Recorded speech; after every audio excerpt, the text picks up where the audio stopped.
Brooke, I think you're super excited for this heat. That's all you've been talking about the whole show. I wouldn't say super excited. You don't like the heat? I do if there's like a pool or a beach in front of me, and that happens like once a week. Or Last not week, once a week, once a year for about a week. I think you're trying to brag about your weekend next week you have going on. Yeah, you know. I get that little bit. It's a trip though, not a vacation. You've got 3 kids with you. A trip. No oh my vacay. gosh, that's funny. So the minute you have kids, it's trips, not vacations. Yes. Okay. Yes. That's fair.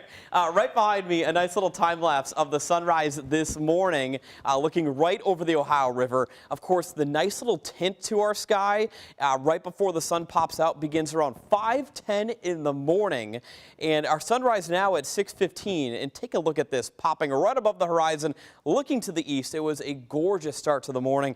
A couple of barges going along the Ohio River. We had some fair weather cirrus clouds just kind of passing across the upper levels of our sky and giving way to a gorgeous start. But hey, I want to give a heads up. We do have an air quality alert today, and this goes until later on tonight. It's for ozone pollution. So the problem is today we have the amount of sunshine and the heating going on today, as temperatures will be in the 80s, and the lack of any kind of wind outside is just not really making for any kind of pollution to leave our atmosphere and the surface of the earth. So unfortunately, due to a lack of wind, we're just going to be seeing all the pollution kind of stay stagnant here in Louisville and especially in southern Indiana. That's why we do have the orange air quality alert posted.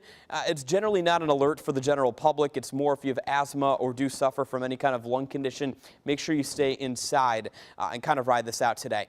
81 in downtown. The airport sitting at almost 80. We're at 79 currently. Sellersburg getting to 81 degrees. And we do have the wind in southern Indiana, still kind of out of the north, but notice here on the Kentucky side of things, pretty light and variable across the map. The wind, once again, really not a factor, and that's another reason why we have that air quality alert.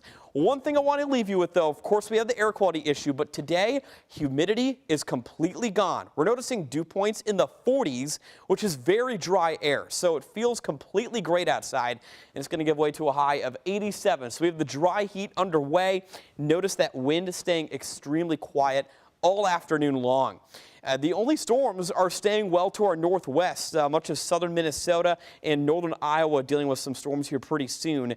And these storms are going to continue to veer well to the north of us. So we're going to be guided on by just nothing but high pressure here in the Ohio Valley basically all week long. Look at it be hitting 87 this afternoon. Tonight and heading into tomorrow morning will be a clear one. Notice that air quality alert will be lifted overnight tonight. Low temperatures in Louisville, likely around 62 degrees to open up tomorrow. And again, we're going to be looking to be knocking on the 90-degree doorstep, if not surpassing that at 4 p.m. tomorrow. Tomorrow is only going to be the second day this year of hitting 90 degrees. Take a look at this big heat blast across the desert Southwest and the Rockies. That big dome of heat is going to eventually park its way right along the whole southern half of the United States, and we're not going to be any kind of exception. We're going to be seeing some very hot conditions into the weekend. The Pride Festival and Parade is going on. We have downs at the after dark, and Juneteenth Festival. It is going to be very important all weekend long. You are drinking plenty of water. Father's Day Sunday, we're going to look to hit 95 degrees. So we cannot stress it enough to make sure you're staying hydrated. There will be some noticeable humidity outside, but it won't be unbearably humid, if that makes any sense. So just make sure, though, with this heat, you do drink plenty of water and limit your time in the sun. Brooke, over to you.